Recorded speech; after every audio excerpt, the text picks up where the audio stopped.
This vidcast is called Writing Reports. The vidcast is divided into 4 chapters. As with all of our vidcasts, you can listen and read individual chapters, or just read the material and or listen and watch the complete vidcast. Chapter 1 gives an example of a report question. Please note that this is only an example of a question. Then the chapter outlines the structure of the answer. Chapter 2 explains the accompanying flowchart which demonstrates the report's content. Again, please note that this is an example and your coursework report may be different, but the writing conventions are similar. Chapter 3 outlines report writing conventions and includes topics such as appropriate language use, numbering conventions, etc. Chapter 4 considers some common writing problems in reports and how to avoid these.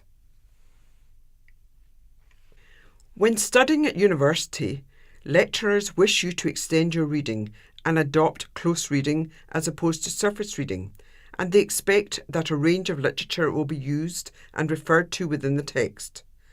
Close reading means carefully interpreting text. This means giving attention at times to individual words, syntax and ideas as they are developed. As in all coursework, you must correctly cite the journal articles and books and/or websites that you have referred to in the text. Your lecturer will want you to write using your own words, but you must clearly inform the reader about the origin of the idea. So you will be expected to paraphrase, which means using your own words. But remember, you must always state the original source for the ideas. This also includes when you are quoting, as in using the author's exact words. If you do not follow this through, this is construed as plagiarism. In this example, the student has been asked to prepare a 2,000-word report on professional standards in his or her discipline. The report contains 7 sections. Look at the plan for this report on the next slide. You will usually find exemplars of front pages on the individual modular guidelines on GCU Learn. Sometimes lecturers will state the exact details that they wish cited on the front page. Generally, this includes your module name, module code, your student matriculation number, your name and the title of the coursework. The title of contents should be clear and easy for the reader to follow, as this is the index to your report. Use headings and subheadings and number both the headings and the subheadings. Please make sure that these are logically noted. The next section is the introduction, which is generally 10% of the word count. The introduction should detail the purpose of the report and the main issues that will be explained and discussed in the main body of the report. You might find this easier to write this section last. This is because sometimes you may not be sure about the main content of your report at this stage. Please do not just extract sentences from the main body and place them in the introduction in the hope that they make sense. This is obvious to the reader when you have used this approach. The introduction should be able to be understood by the reader and is a freestanding section. The next 2 sections are the main parts of the report, and they include the literature review and the discussion and/or the findings of the report. For more details about writing a literature section, refer to the vidcast on writing a literature review, which is also available on GCU Learn. Generally, the literature review is approximately 30% of the word count. This is a very important section of the report, as a literature report should give details about the published publications and provide supporting evidence for the author's views and/or opinions. The discussion, which will contain the findings of the report, is also about 35% of the word count and should refer to the literature and contain recommendations with supporting evidence. Please do not merely state that an action should be taken without justifying this to the reader, why this is the best or most appropriate course of action. Imagine if you were trying to obtain funding for a project. you would not receive the money without supplying supporting detail. The final sections are the conclusions and recommendations, which equates to approximately 15% of the word count. Sum up the main points addressed in the report, and remember, if you've been asked for recommendations, note these briefly in this section. Then list the references. Please refer to the guidelines for your module, which will be on GCU Learn. The next few slides cover reporting writing language. Use impersonal language.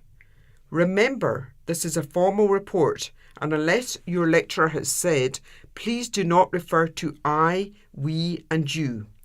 The following slides suggest examples in blue and points out problems in red.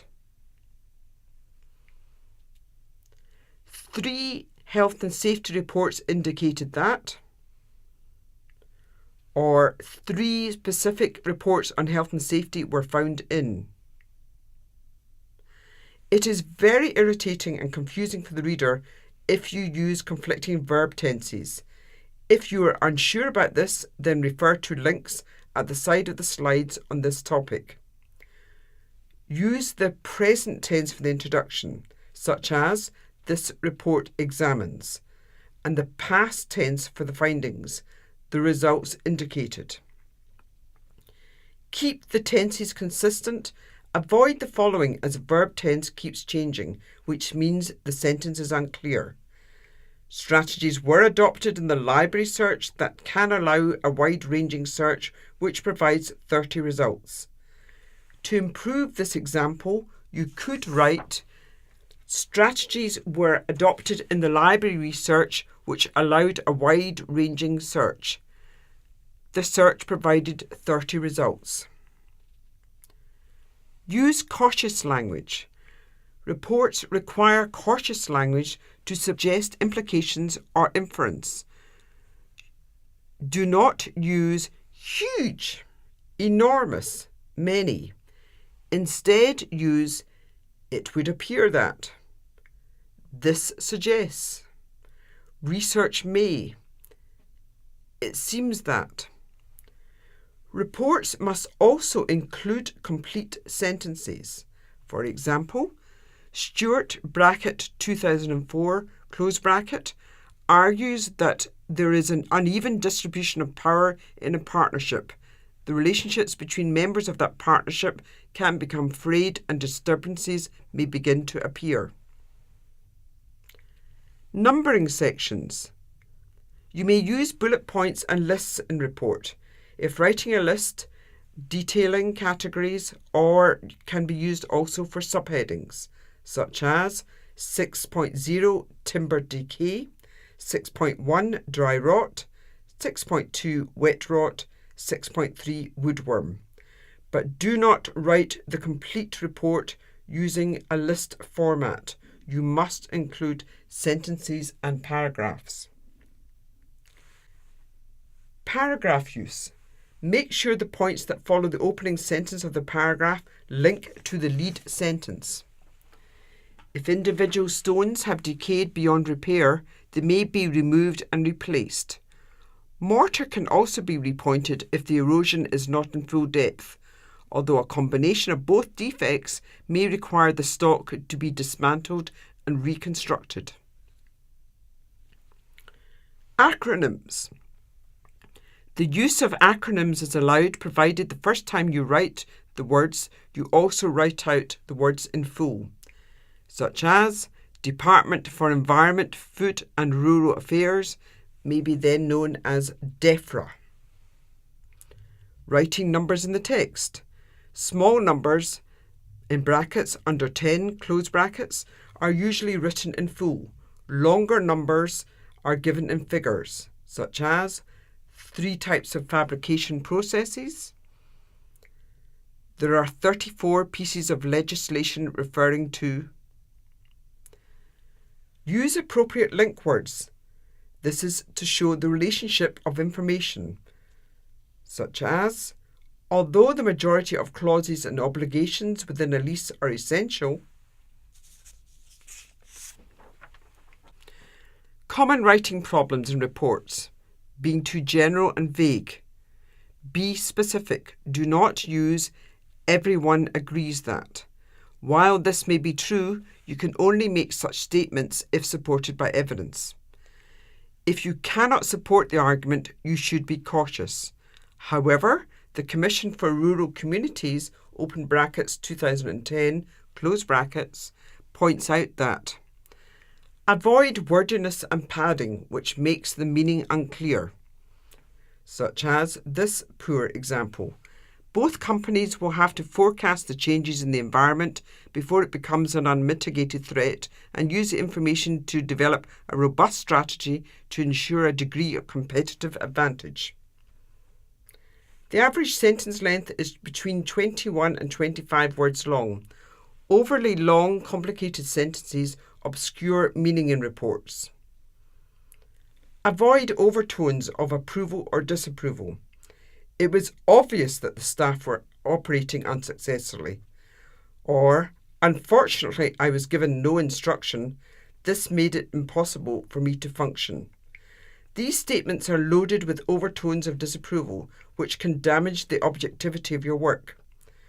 Do not address the reader directly or use rhetorical questions, such as, "Does this mean that some strategies are better than others?"